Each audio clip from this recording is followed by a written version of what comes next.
What is good? It is your boy PvbloGrey. We are back with another fucking video. From this video, I'm gonna touch on a little something new, man. I'm gonna do these anime comparisons, especially when it has to do with spirituality or even pertaining to black people. So yeah, man. So today we're gonna start with the classic DBZ, right? And I want to say shout out to my boy Astro Kai, man, because if it wasn't for you, I wouldn't have got the idea to do this shit. So I want to say shout out to you. I'm gonna be using your content. Anyone watching this, make sure y'all go follow Astral.Kai, Kai. You should know how to spell Astral. If not, go look it up. Astral ends with a L. Anyway, so yeah, man, the first DBZ clip I'm gonna speak on has to do with the hair. So let's take a look at this.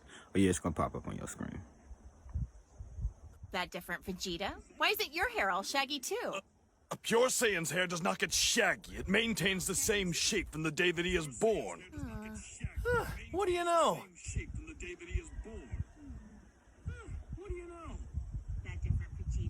One more time.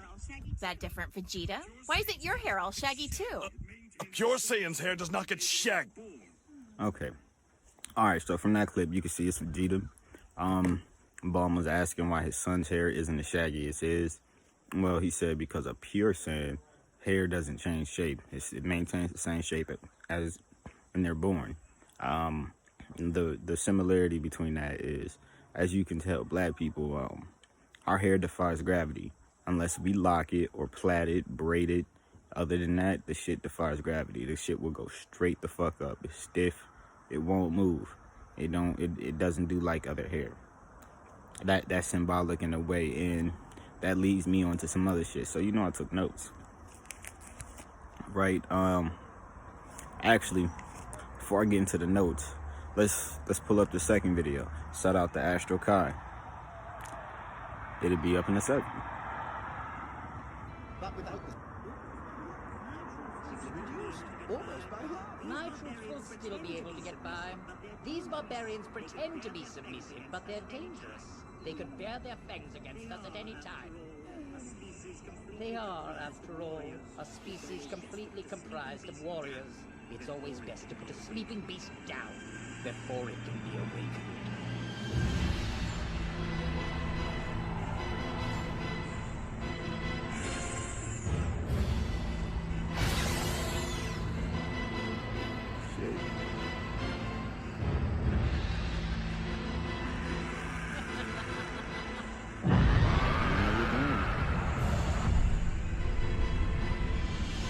R.I.P.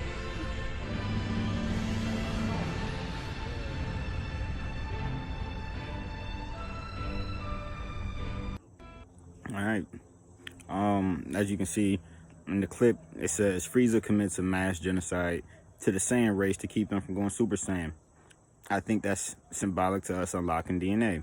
All right, so if you don't understand, in the anime, Frieza, who was a part of this elite alien race who kept control over a group that had larger quantity of people called the Saiyans, right? Had control over these people, and the Saiyans were like mercenaries. They did all the hard work, while Frieza's people, they sat back and reaped the benefits.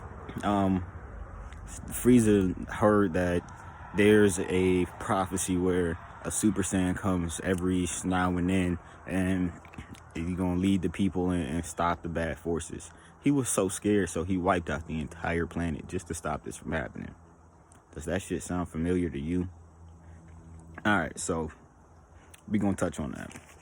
So with my notes, one thing I definitely noticed when it comes to similarity, and for my black people, don't get mad, but as you can see, Saiyans are symbolic to a monkey, right? We get called monkeys. Shit's crazy, right? It's cool. If you don't know the Chinese story behind Son Goku, it's the monkey god, if I'm not mistaken. He had all types of, Monkey King, I believe, had all types of magical abilities, but it wasn't a bad symbol, so I'm gonna put it like that.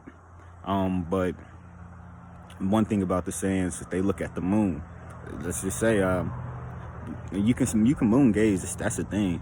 but we sun gaze, so you got that little polarity, and when they stare at the moon long enough, it supercharges them. They level up, right?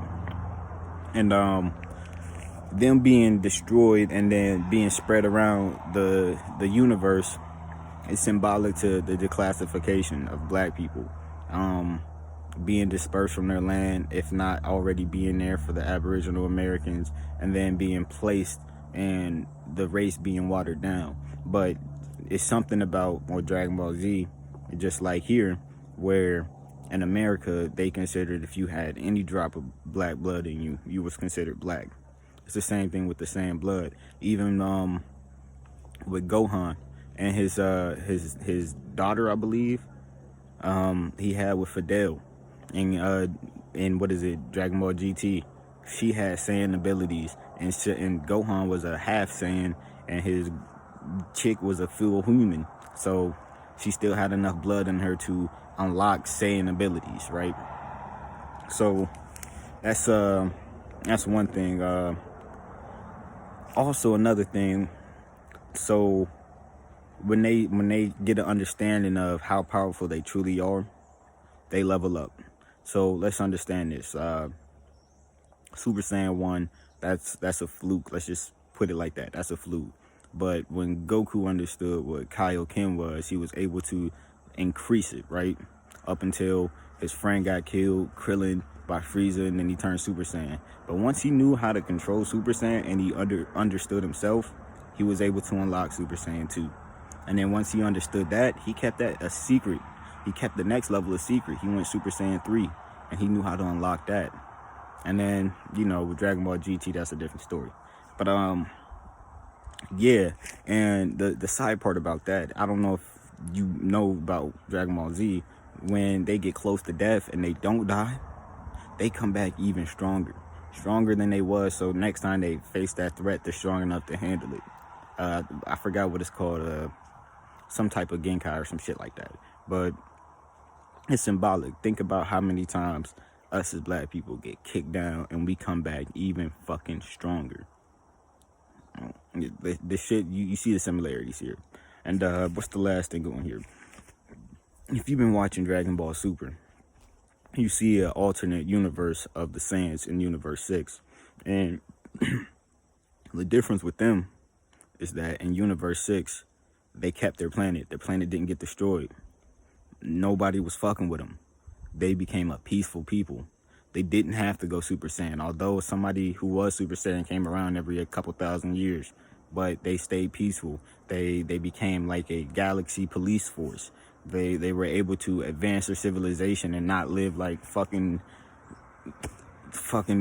beasts, nor scavengers, prisoners of war. Like they had a great society, like Wakanda. That's how them Saiyans was operating. So yeah, that's just a few things that I find a similarity in when it comes to DBZ, anime, and us as black people, as far as physiologically, historically, and even spiritually. But yeah, man, that's about it, man. Y'all got any more questions here? Y'all let me know, man. Pablo out.